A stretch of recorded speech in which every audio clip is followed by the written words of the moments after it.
Welcome to day 5 of our low-level design course. Over the past few days, we have been laying a solid foundation for designing clean, modular, and scalable software. Today, we will dive into an essential toolset used by software engineers around the world, UML diagrams. Unified modeling language helps us visualize the building blocks of our systems, whether it's the way different classes interact or how a user flows through a process. UML gives us a shared visual language to reason about our systems more clearly. So let's get into it. In today's session, we have four major goals. First, we will understand why UML plays a critical role in low-level design and how it fits into the bigger picture of system design. Second, we will explore four commonly used UML diagrams: class, sequence, activity, and component diagrams, each with its own use cases and purpose. Third, we will learn some practical tips for creating effective and clean diagrams that communicate well. And finally, we will get to apply what we have learned with hands-on exercises and tasks that simulate real-world design situations. So what exactly is UML? The Unified Modeling Language is a standardized way to describe and document the structure and behavior of a software system. It's like a blueprint that helps software engineers, architects, testers, and even business analysts get on the same page. Originally developed to consolidate different modeling methods into one standard, UML has become the go-to modeling language in software development. It allows us to think visually, turning abstract requirements and code structures into concrete, communicable diagrams. Using UML in our low-level design process provides several key benefits. First, it makes the relationships between components crystal clear. We can easily spot tight coupling, duplication, or missing abstractions. Second, UML diagrams help uncover flows early in the development process before any code is written, which saves time and cost. And third, they foster better communication across your team and improve maintainability by documenting the system visually for future developers to understand. Let's start with class diagrams, which are perhaps the most widely used in object-oriented programming. Class diagrams depicts the static structure of our system. They show the classes we will use, their attributes and methods, and how they relate to one another. Common relationships include association, where one class references another; inheritance, where a subclass extends a parent; aggregation, where one class logically contains another; and composition, where the relationship is tighter and more lifecycle bound. Think of a class diagram as a snapshot of your system's data model. To design effective class diagrams, focus on clarity and simplicity. Start by ensuring each class has a single responsibility. Don't overload a class with too many duties. Use meaningful names for classes and attributes so they are self-explanatory. Finally, avoid clutter, group related classes logically, and remove unnecessary details.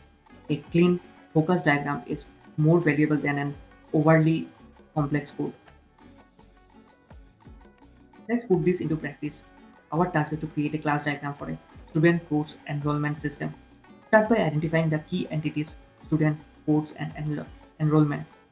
Ask yourself, what attributes and methods should each class have? How they relate? For example, a student can enroll in multiple courses, and a course can have multiple students, which makes enrollment a linking entity. Try sketching this relationship and include attributes like student name, course title, and enrollment date. Now let's talk about sequence diagrams. These diagrams illustrate how objects interact with one another in a specific scenario over time. Each object has a lifeline, and messages are represented as arrows. This is useful when you want to capture a flow of operations, like how a user logs in or books a ticket. The vertical axis represents time, and horizontal axis shows the objects participating in the process. You will also see activation bars, which represent periods where an object is active or executing logic. To make your sequence diagrams clear and useful, focus on a single scenario bar diagram. Don't try to capture every possible branch or exception. Keep it simple. Align your objects evenly and use arrowheads properly to indicate call direction. And if possible, annotate messages with details like method names or parameters to make them self-explanatory. Here's a practical exercise. Create a sequence diagram for a password reset flow. Start with the user who initiates the process by submitting their email. The auth service validates the email, and calls the email service to send a reset link. Show this sequence of interactions and try to capture the timing and dependencies between each message. This is a common scenario in many systems and is a great way to practice sequencing. Activity diagrams are great for modeling workflows, especially those that involve decisions, loops, or parallel actions. They are similar to flowcharts but more structured and suited for software modeling. You can use them to show the logic of business processes, user flows, or algorithmic steps. Key elements include activities, decisions, merge points, and synchronization bars. They help clarify what happens next logic in a system.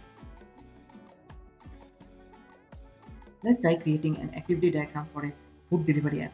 The workflow might begin with the user browsing the menu, adding items to the cart, and placing an order. The system processes the payment, confirms the order, and starts preparing it. Think about the decision points such as payment success or failure, and parallel tasks like updating inventory and notifying the kitchen. Map it all visually using activities, decisions, and flow connectors. Component diagrams gives us a higher level view of our system's architecture. They show how different modules or services are packed and how they interact through interfaces. This is especially useful when working with microservices, layered architectures, or large-scale enterprise systems. Think of components as black boxes that encapsulate specific functionality, each with its own responsibilities, interfaces, and dependencies. Let's apply component diagrams to a cab booking system. We are likely have rider service for users, driver service for drivers, trip service for managing trips, and payment service for handling payments. Draw each of these as separate components and indicate how they connect and communicate, for example through REST APIs or messaging queues. This helps clarify responsibilities and integration points across the system. There are plenty of great tools to help you create UML diagrams. Lucidchart and Draw.io are excellent for quick drag and drop diagramming.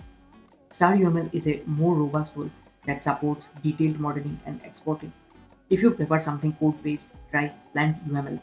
It lets you write diagram definitions in plain text and auto-generates visuals. Choose a tool that fits your style and project needs.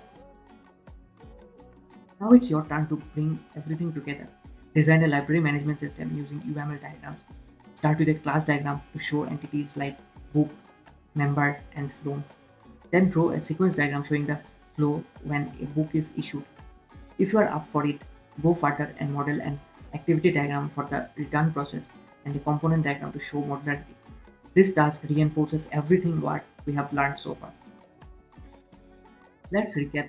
UML is a visual language that bridges the gap between abstract ideas and working software.